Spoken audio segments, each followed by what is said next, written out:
Hello guys, good morning. आप सभी का एक बार फिर स्वागत है आपके अपने यूट्यूब चैनल गुरु ज्ञान अड्डा बाय नीरज सर पर। और आज हम 9 जुलाई 2020 से संबंधित डेली करंट अफेयर के 10 क्वेश्चनों को कवर करेंगे। तो चलो शुरू करते हैं आज का पहला क्वेश्चन। लेकिन उससे पहले आप इसे अपने सभी दोस्तों में लाइक करते हुए शेयर जरूर कर देना फ्रेंड्स। और आज का पहला क्वेश्चन देख लेते हैं कि आज का पहला क्वेश्चन क्या रहने वाला है। तो आज का पहला क्वेश्चन है कि हाल ही में जारी वर्ल्ड मेंस बॉक्सिंग रैंकिंग में शीर्ष पर कौन रहा है। यानी कि इस जो वर्ल्ड मैन यानी कि विश्व पुरुष बॉक्सिंग रैंकिंग आई है, इसमें फर्स्ट नंबर पर कौन है। तो भारत के अमित पंघाल हैं। तो ये जो अमित पंघाल हैं, ये भारत के अंतर्राष्ट्रीय बॉक्सर हैं। और हाल ही में यही इंटरनेशनल बॉक्सिंग एसोसिएशन ने वर्ल्ड पुरुष बॉक्सिंग रैंकिंग जो जारी की है, उसमें ये टॉप पोजीशन पर आए हैं। और इनका जो कैटेगरी है वो 52 किलोग्राम कैटेगरी में शीर्ष पर हैं। इसी प्रकार से इस रैंकिंग में अगर महिला रैंकिंग की बात करें तो महिला रैंकिंग में भारतीय महिला मुक्केबाज मंजू रानी दूसरे स्थान पर है वर्ल्ड वुमेन बॉक्सिंग रैंकिंग में। ये आप ध्यान रखेंगे। अगर मंजू रानी दूसरे नंबर पर है तो इस वर्ल्ड वुमेन बॉक्सिंग रैंकिंग में फर्स्ट नंबर पर कौन है। तो इसमें फर्स्ट नंबर पर एकाटेरिना रूस की हैं। एकेटेरिना नाम है और ये रूस की खिलाड़ी हैं जो कि इस पर फर्स्ट पोजीशन पर हैं। तो कहने का मतलब अब की बार जो बॉक्सिंग में भारत का जो प्रदर्शन है वो बहुत अच्छा रहा है। और एक बात, जो मंजू रानी है, ये 48 किलोग्राम कैटेगरी की खिलाड़ी हैं। ये आप ध्यान रखेंगे। इसी इसी के साथ एक पॉइंट एक्स्ट्रा आपको ये भी बता देते हैं कि जो कुछ दिनों पहले यानी कि 2 महीने पहले आपकी इंटरनेशनल ओलंपिक कमेटी की बॉक्सिंग टास्क फोर्स की एक रैंकिंग आई थी जिसमें अमित पंघाल ने टॉप किया था। तो इन दोनों चीज़ों को फैक्ट को आप याद रखेंगे। बाकी अंतर्राष्ट्रीय बॉक्सिंग एसोसिएशन की बात कर लेते हैं, यानी कि इंटरनेशनल बॉक्सिंग एसोसिएशन। तो इसका हेडक्वार्टर लाओस ने यानी कि स्विट्जरलैंड में है। और लाओस ने शहर में है जो कि स्विट्जरलैंड में है। वर्तमान में इसके प्रेसिडेंट गफूर रकीमो हैं। तो ये ध्यान रखेंगे। इसी के साथ ही अगले क्वेश्चन की चर्चा कर लेते हैं। तो हाल ही में सतत विकास लक्ष्यों, हाँ फ्रेंड्स, पहले वाले क्वेश्चन से ये भी ध्यान रखना कि जो विनीसा फोगाट है, जो भारतीय महिला बॉक्सर हैं, उनके नाम की सिफारिश हुई है। किसके लिए किसके लिए हुई है। वो हुई है राजीव गांधी खेल रत्न पुरस्कार के लिए। ठीक है। और अगले क्वेश्चन को देख लेते हैं। हाल ही में सतत विकास लक्ष्यों यानी कि ISDG सूचनांक 2020 में भारत की रैंक क्या है। तो देखिए, आपको बता देते हैं। इस सतत विकास लक्ष्यों में जो सूचनांक 2020 जारी हुआ है, इसमें भारत की रैंक 170वें नंबर की है। इसी के साथ हाल ही में सतत विकास लक्ष्यों यानी कि ISDG सूचनांक 2020 sustainable development social network भी जिसे कहते हैं, और बर्ट बर्टनल स्टीवन ने जो आपकी सस्टेनेबल रिपोर्ट 2020 जारी की है, इसमें भारत का 117वां नंबर है। यानी कि आपको ये पता होना चाहिए कि सतत विकास जो लक्ष्य सूचकांक 2020 जारी किया है, ये किन किन ने मिलकर किया है। तो दो संस्थाएं हैं, एक तो सस्टेनेबल डेवलपमेंट सॉल्यूशन नेटवर्क, मतलब कि इसका ही इंग्लिश रूपांतरण सतत विकास लक्ष्य नेटवर्क, और बर्टे बर्टेन बर्टेनमल स्टीवन। तो ये दो जो संस्थाएं, इन्होंने मिलकर इस रैंकिंग को जारी किया है। तो भारत का तो 117वां यानी कि 117 नंबर है। तो इसमें फर्स्ट टॉप पोजीशन पर कौन है। तो ध्यान रखना, आपको हम बता देते हैं।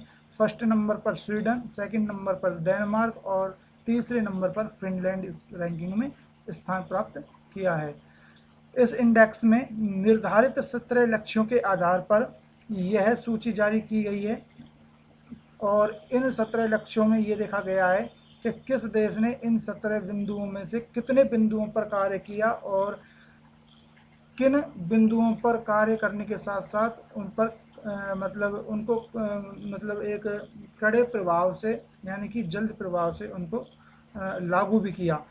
उसके आधार पर मिले स्कोर के हिसाब से जो रैंकिंग है वो जारी की गई है, जिसमें भारत का 117वां नंबर है। तो आप समझ सकते हैं कि भारत ने इन 17 लक्ष्यों को किस प्रकार से मतलब डेवलप किया है। अच्छा, इसी के साथ में देखो कुछ चीज़ें और ध्यान आ रही हैं आपको, important exam point of view, exam की दृष्टि से आपको बता देता हूँ। एक आपकी आई थी एनवायरमेंट परफॉर्म इंडेक्स 2020 आया था, उसमें भारत का 168वां नंबर था, जबकि फर्स्ट नंबर पर डेनमार्क रहा था। ठीक है फ्रेंड्स। दूसरी एक आपकी आई थी वर्ल्ड प्रेस फ्रीडम इंडेक्स 2020, जिसमें भारत का 142वां नंबर था और टॉप पर इसमें नॉर्वे रहा था। इसी के साथ ओपन बजट इंडेक्स 2019 आया था, जिसमें भारत का 53वां नंबर यानी कि 53 नंबर था और फर्स्ट टॉप पोजीशन पर न्यूजीलैंड था। तो इसी के साथ अगले क्वेश्चन की चर्चा कर लेते हैं।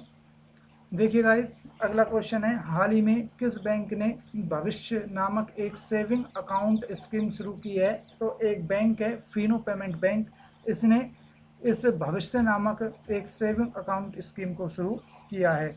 ये 10 से 18 वर्ष तक के नाबालिग बच्चों के लिए यह सेविंग अकाउंट स्कीम शुरू की गई है, जिसको भविष्य नाम दिया गया है। मतलब कि आपसे पूछा जाए कि भाई जो ये भविष्य नामक जो सेविंग अकाउंट स्कीम है ये किसके लिए है, तो 10 से 18, देखो चीज़ ध्यान रखने की कोशिश करना, 10 से 18 वर्ष तक के आयु के बच्चों के लिए इसे बच्चों की खास ज़रूरतों के लिए शुरू किया गया है। वैसे हाल ही में इसे उत्तर प्रदेश, तो जो आपकी फिनो पेमेंट बैंक ने जो भविष्य नामक सेविंग अकाउंट स्कीम शुरू की है, तो इनको 3 राज्यों में शुरुआती तौर पर स्टार्ट किया गया है, जिनमें उत्तर प्रदेश, बिहार और मध्य प्रदेश शामिल हैं। यानी कि उत्तर प्रदेश, मध्य प्रदेश और बिहार में इसको शुरू किया गया है अभी हाल ही में। ऐसे ही देखो एक आपकी फिनो पेमेंट बैंक है, ऐसे ही आपकी एक भरोसा सेविंग अकाउंट लॉन्च भी किया था, है ना, कुछ दिनों पहले आपने पढ़ा होगा, मैंने आपको पढ़ाया था कि एक भरोसा सेविंग अकाउंट भी लॉन्च किया गया है।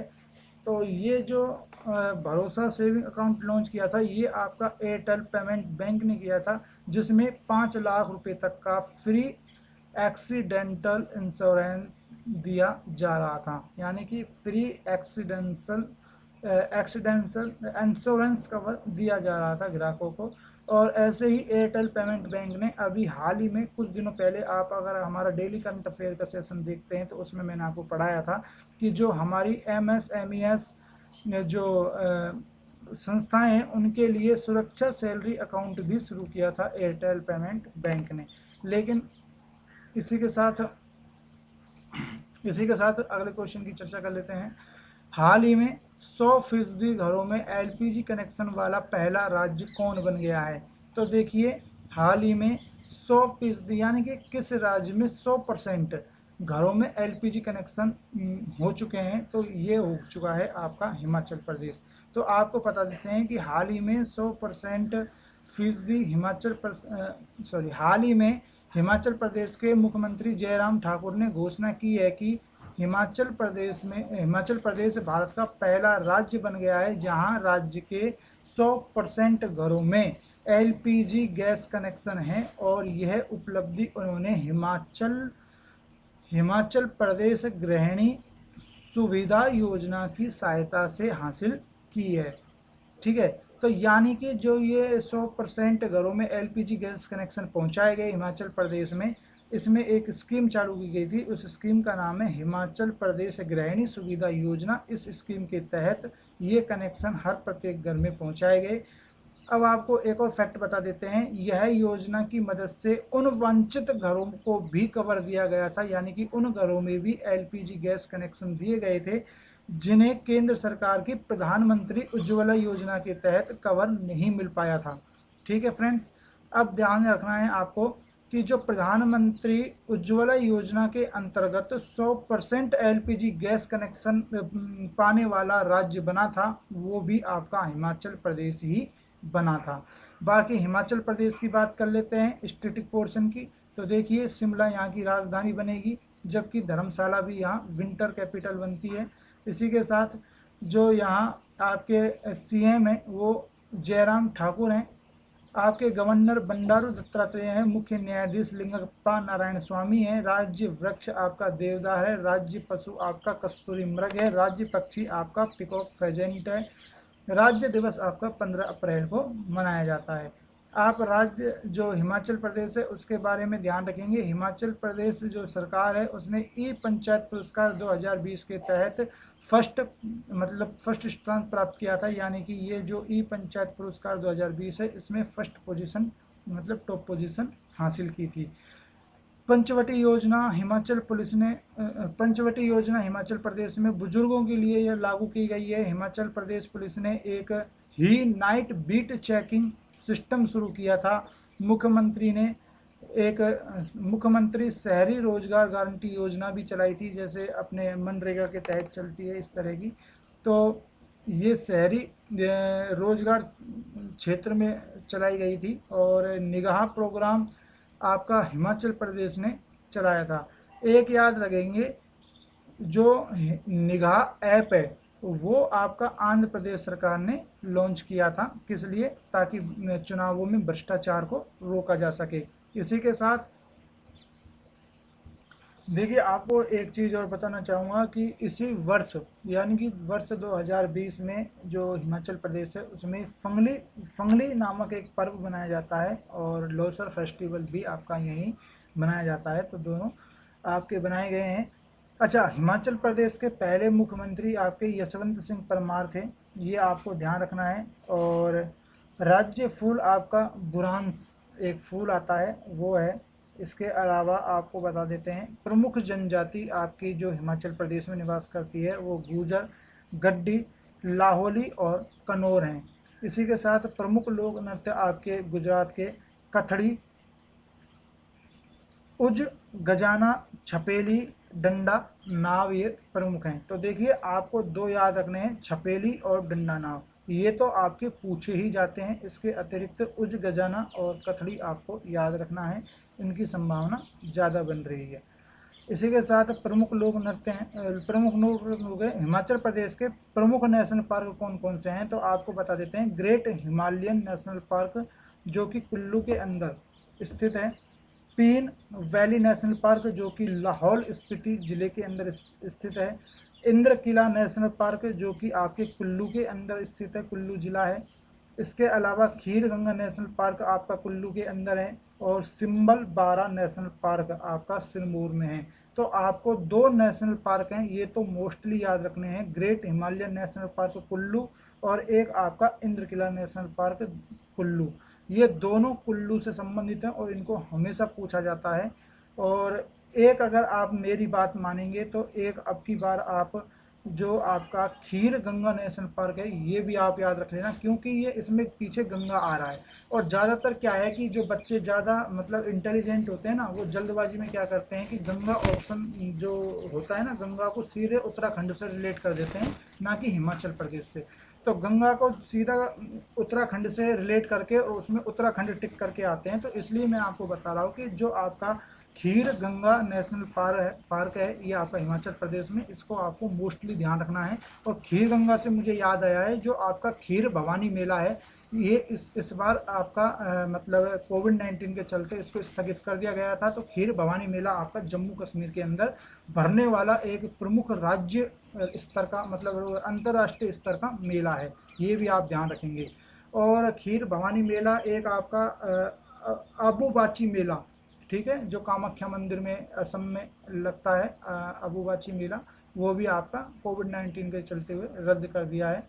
इसी के साथ आपका जो मलाना गांव है कुल्लू के अंदर, वो आपको याद रखना है। मलाना गांव क्यों फेमस है? क्योंकि संसार के सबसे पहले प्राचीन लोकतंत्र के लिए यह गांव आपका प्रसिद्ध है, क्योंकि यहाँ अवशेष प्राप्त होते हैं प्राचीन समय के, जो आपके लोकतंत्र की गवाह देता है ये गांव। ऐसे यहाँ पर मतलब ये एसएससी में पूछा जाता है, रेलवे इसको कई बार पूछती है, ये यूपीएससी लेवल का क्वेश्चन है, तो इसलिए आप ये इसको साइड में लेकर याद रखें।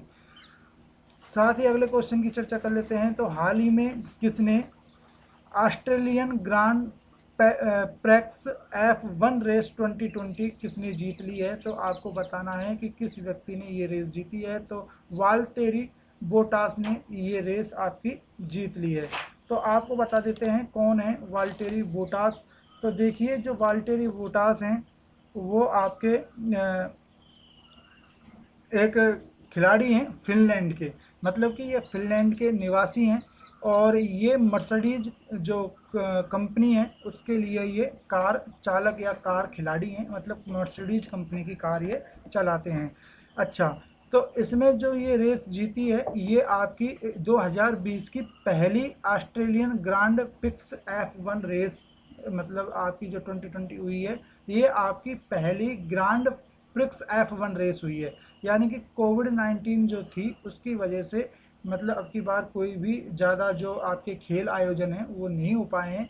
तो इस श्रृंखला की ये पहली रेस है। F1 रेस जो होती हैं उनमें ये पहली F1 रेस है, ये आप ध्यान रखेंगे।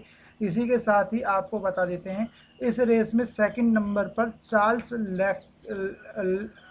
लेक्सलर चार्ल्स लेक्सलर जो कि फरारी के खिलाड़ी हैं वो सेकंड नंबर पर रहे हैं। थर्ड नंबर पर लैंडो नॉरिस रहे हैं जो कि मैकलेरिन गाड़ी के या कंपनी के खिलाड़ी हैं।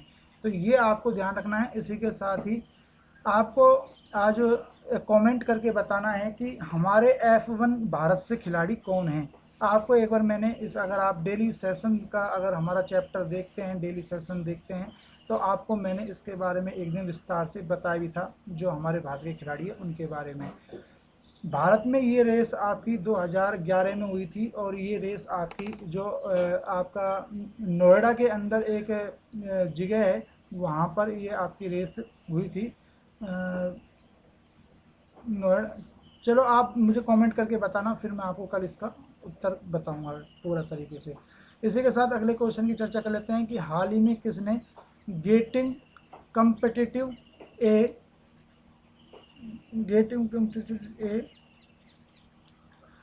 प्रैक्टिटोनर गाइड फॉर इंडिया बुक किसने लिखी है? तो ये लिखी है RC भार्गव ने। तो देखिए जो RC भार्गव हैं ये आपको याद रखना है जो मारुति सुजुकी है उसके वर्तमान अध्यक्ष हैं। पहली बात तो ये हो गई।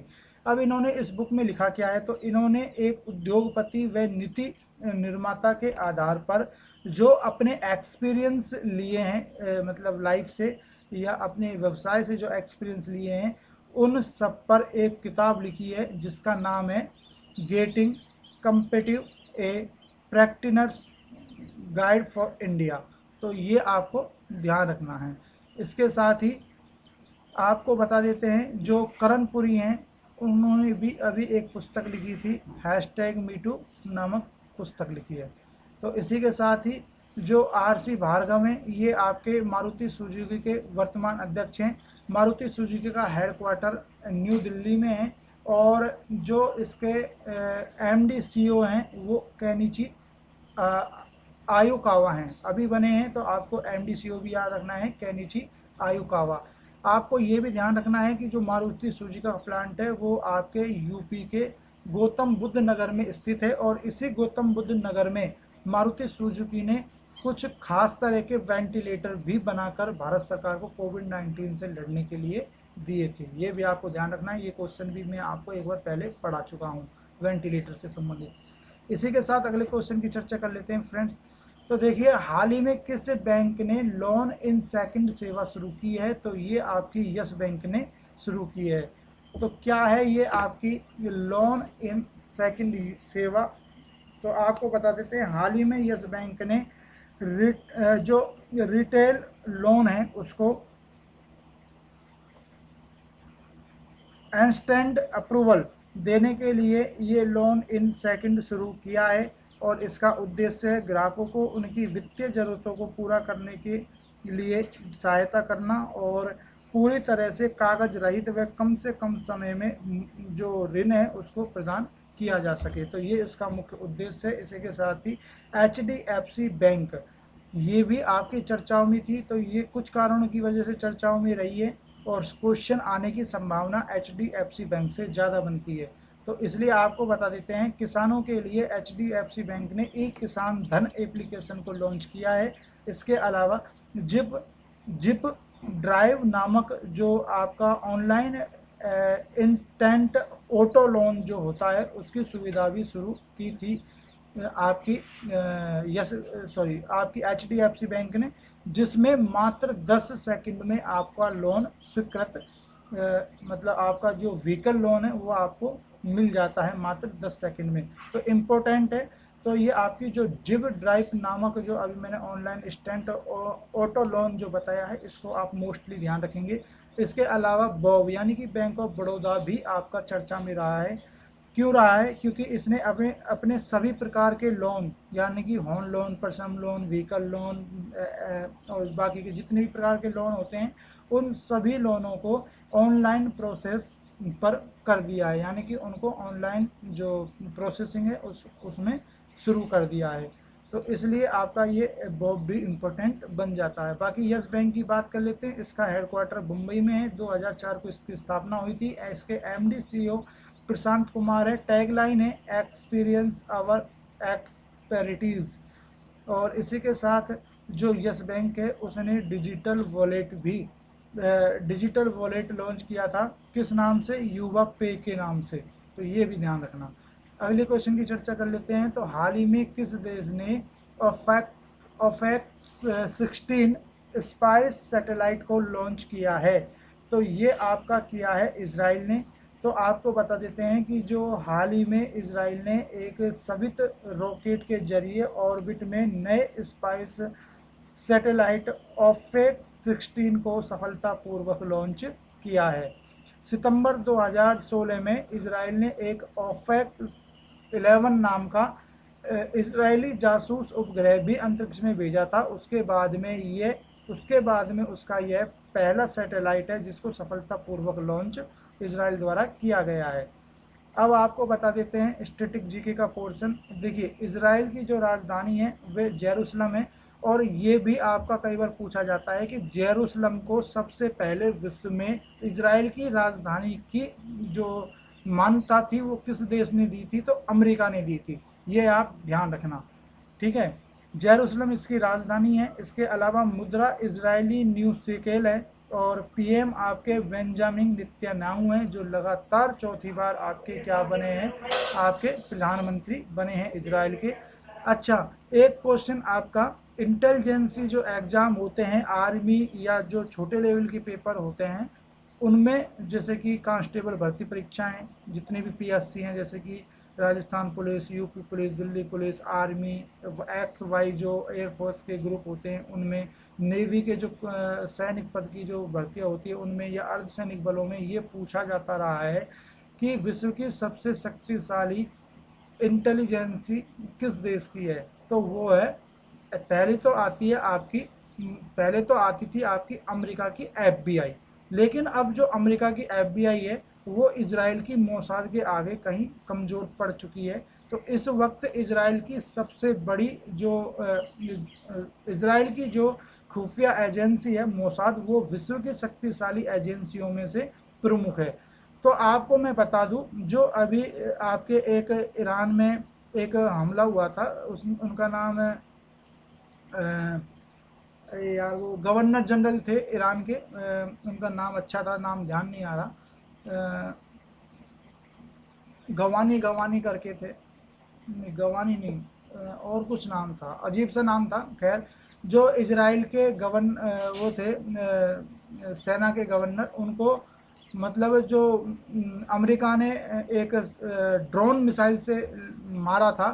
तो उनकी जो पूरी CID थी, उसके जो CID था उसका जो पूरा ब्यौरा था, कहाँ आ रहे हैं कहाँ जा रहे हैं, उस सब की जानकारी मोसाद ने ही अमेरिका को प्रोवाइड कराई थी। खैर, ये हमारे क्वेश्चन का पार्ट नहीं है, बात चल गई तो मैंने आपको बता दिया। लेकिन आप बस यही ध्यान रखना कि जो मोसाद है वो विश्व की सबसे शक्तिशाली खुफिया एजेंसियों में शुमार होती है। इसी के साथ इजराइल ने अभी हाल ही के कुछ दिनों में अपनी जो तेल अव्यूह सड़क है उसका नाम बदलकर टैगोर स्ट्रीट कर दिया है। रविंद्रनाथ टैगोर जी की जो अभी जन्म जयंती आई थी उस पर मतलब जो भारत की दोस्ती है उसके चलते हुए उस सड़क का नाम टैगोर स्ट्रीट कर दिया है। कौन सी तेल अव्यूह सड़क का नाम बदलकर टैगोर स्ट्रीट कर दिया है। आपको पता है कि भारत में भी एक सड़क थी जिसका नाम बदलकर इजराइल के इजराइल के सम्मान में रखा गया था, और ये आपके न्यू दिल्ली में रखा गया था हाइफा।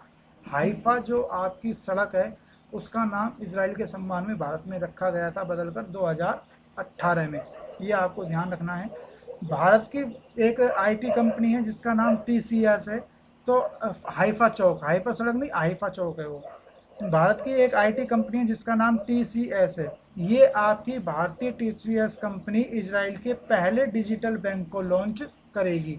ठीक है, तो ये सब चीज़ आपको इजराइल के बारे में ध्यान रखनी है। इसी के साथ अगले क्वेश्चन की चर्चा कर लेते हैं। हाल ही में किस राज्य सरकार ने महारोजगार पोर्टल शुरू किया है? तो ये आपका किया है महाराष्ट्र सरकार ने। तो देखिए, अभी आपकी जो महाराष्ट्र सरकार है उसने यह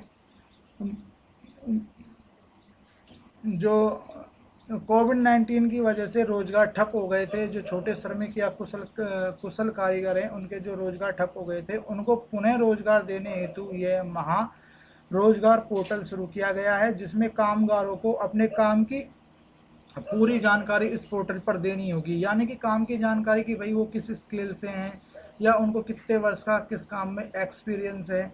तो ये जो सब जानकारी हैं वो उनको देनी होगी, और सरकार उनके कौशल के आधार पर उन्हें रोजगार उपलब्ध कराएगी।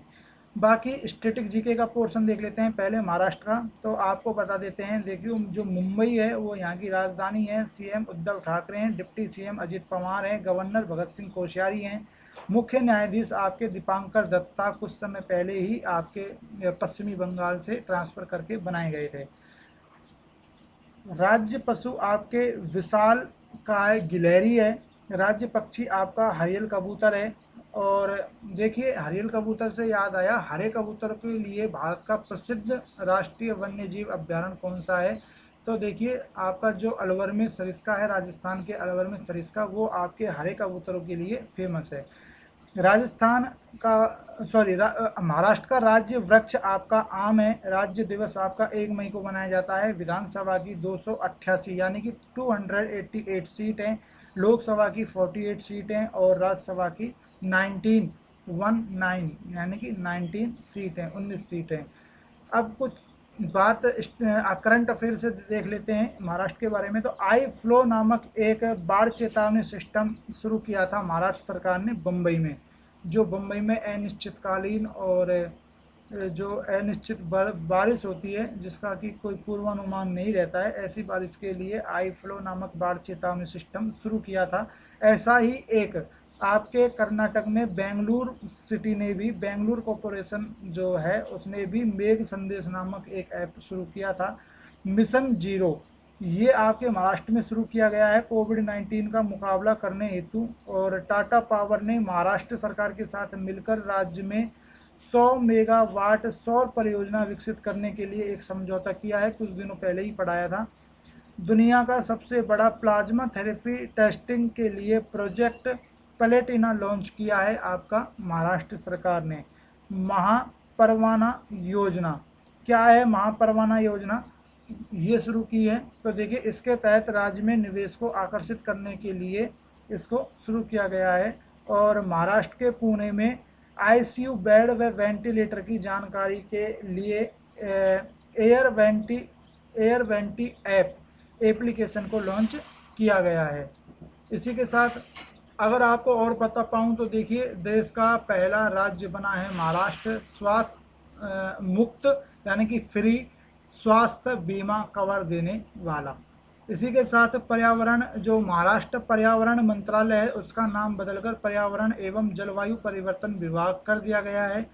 एक अभी मर्सर का कॉस्ट ऑफ लिविंग सर्वे 2020 की सूची आई थी, जिसमें भारत का सबसे महंगा शहर आपका महाराष्ट्र का मुंबई ही बताया गया था, जिसकी वर्ल्ड में 60 नंबर की रैंकिंग थी। मतलब भारत में तो फर्स्ट नंबर पर मुंबई था, लेकिन वर्ल्ड में मुंबई 60 नंबर पर यानी कि 60 नंबर पर आया था। और वर्ल्ड लेवल पर इस सूची में हांगकांग आपका फर्स्ट टॉप पोजीशन पर रहा था। खेलो इंडिया यूथ गेम्स जो आपका तीसरा संस्करण हुआ था खेलो इंडिया यूथ गेम्स का, उसका जो तीसरा संस्करण हुआ था वो आपका कहाँ हुआ था, गुवाहाटी में, असम की जो शहर है गुवाहाटी, वहाँ पर ये आपका मतलब कि संस्करण संपूर्ण हुआ था। और उसमें फर्स्ट पोजीशन पर कौन रहा था, महाराष्ट्र रहा था। कितने मेडल के साथ, 256 मेडल्स के साथ। और आपका जो फर्स्ट इंडिया यूनिवर्सिटी खेलो आपका जो फर्स्ट खेलो इंडिया यूनिवर्सिटी गेम्स जो हुए थे वो कहाँ हुए थे, वो आपके हुए थे भुवनेश्वर में, उड़ीसा में। और उसमें फर्स्ट पोजीशन पर कौन था, उसमें फर्स्ट पोजीशन पर पंजाब नेशनल यूनिवर्सिटी थी।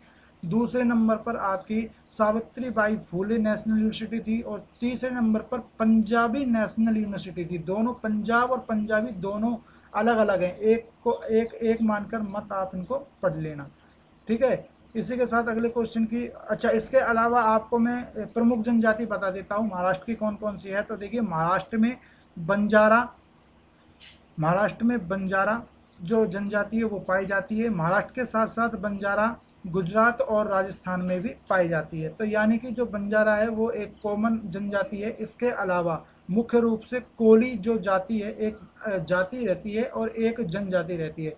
तो जो कोली जनजाति है वो महाराष्ट्र, और महाराष्ट्र के अलावा गुजरात, यानी कि ये भी एक तरह से कहें तो कॉमन जनजाति है।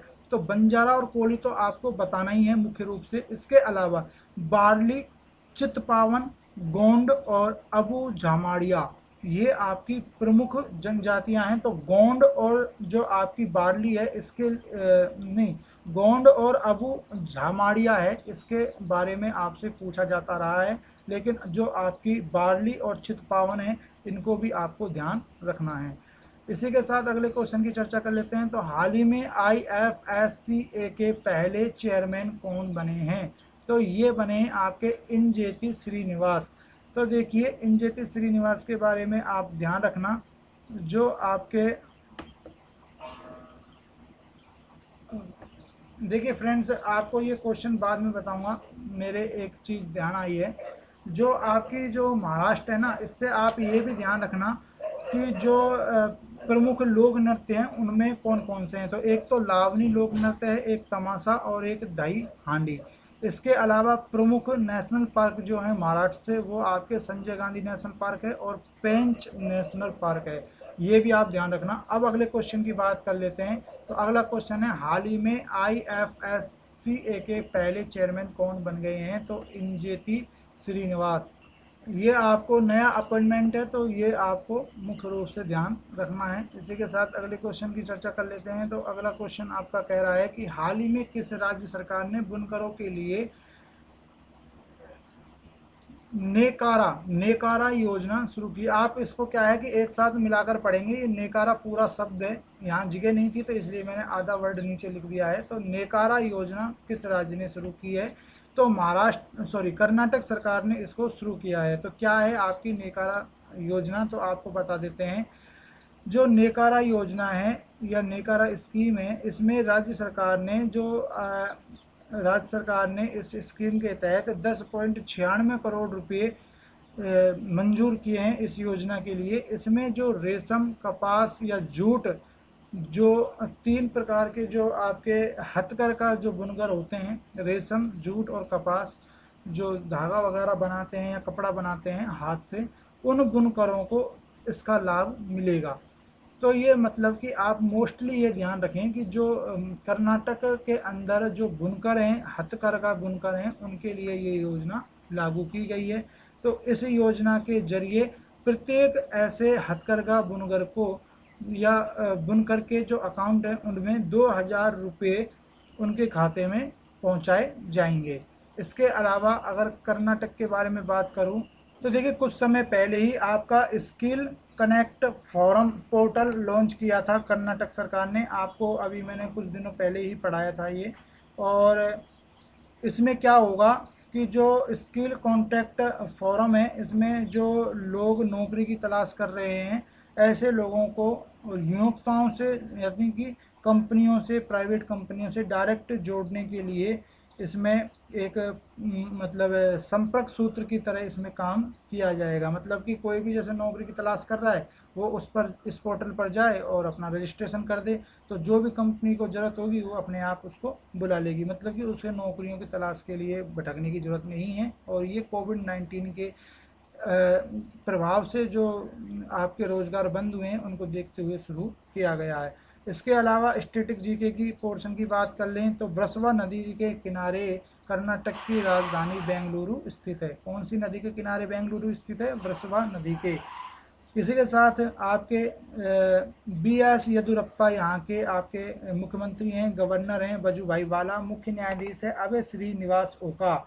इसी के साथ है बेंगलुरु का बेंगलुरु है, उसमें बेंगलुरु में विप्रो, इसरो, इन्फोसिस, हिंदुस्तान एरोनॉटिकल जो मुख्यालय हैं, इनके कंपनियों के मुख्यालय हैं।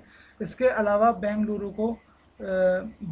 को silicon valley of India, space city, IT city, engineering city आदि के नाम से भी जाना जाता है।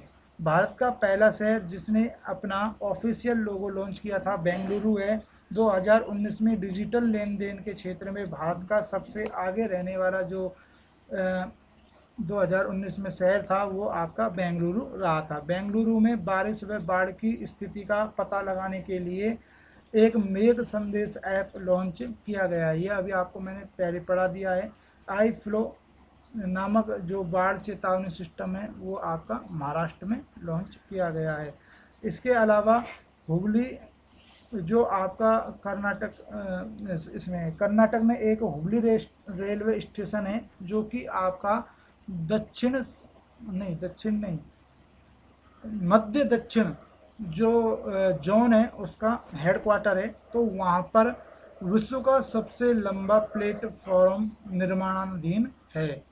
तो अभी अगर ये तो निर्माणाधीन है हुबली रेलवे स्टेशन पर, अगर वर्तमान में अगर हम कहें कि विश्व का सबसे लंबा प्लेटफॉर्म कौन सा है तो गोरखपुर प्लेटफॉर्म विश्व का अभी वर्तमान में सबसे लंबा प्लेटफॉर्म स्थित है। इसके अलावा देखिए 18 जून को मार्क्स दिवस के रूप में मनाया गया था कर्नाटक सरकार के द्वारा। कैंपेगौड़ा एयरपोर्ट का नाम ध्यान रखना है। स्काई ट्रैक अवार्ड जीता है। स्मार्ट ऑटोमेटिक एनिवेशन सिस्टम की तैनाती करने वाला पहला हवाई अड्डा आपका कैंपेगौड़ा एयरपोर्ट बना था। इसके अलावा अपने रनवे के दोनों ओर स्वदेशी तकनीक से विकसित एविएशन वेपर मॉनिटरिंग सिस्टम स्थापित करने वाला पहला हवाई अड्डा आपका बना था कैंपेगौड़ा। इसी के साथ ही आज का ये चैप्टर ख़त्म होता है। तो फ्रेंड्स आपसे गुजारिश रहेगी, निवेदन रहेगा कि आप हमारे इस सेशन को ज़रूर लाइक करते हुए अपने अधिक से अधिक दोस्तों में शेयर करें ताकि इसका जो लाभ है वो सबको मिल सके। और यदि आप हमारे चैनल पर नए हैं तो इसे ज़रूर सब्सक्राइब कर लें क्योंकि हम आपको डेली करंट अफेयर के टॉप इम्पोर्टेंट 10 क्वेश्चंस पूरी जानकारी यानी कि स्टैटिक जीके और उससे संबंधित अन्य जो करंट अफेयर से रिलेट क्वेश्चन होते हैं उन सबसे कवर करते हुए आपको प्रोवाइड करवाते हैं। तो आपसे फिर कल मुलाकात होगी एक नए सेशन में। तब तक के लिए नमस्कार। Stay home stay safe. धन्यवाद।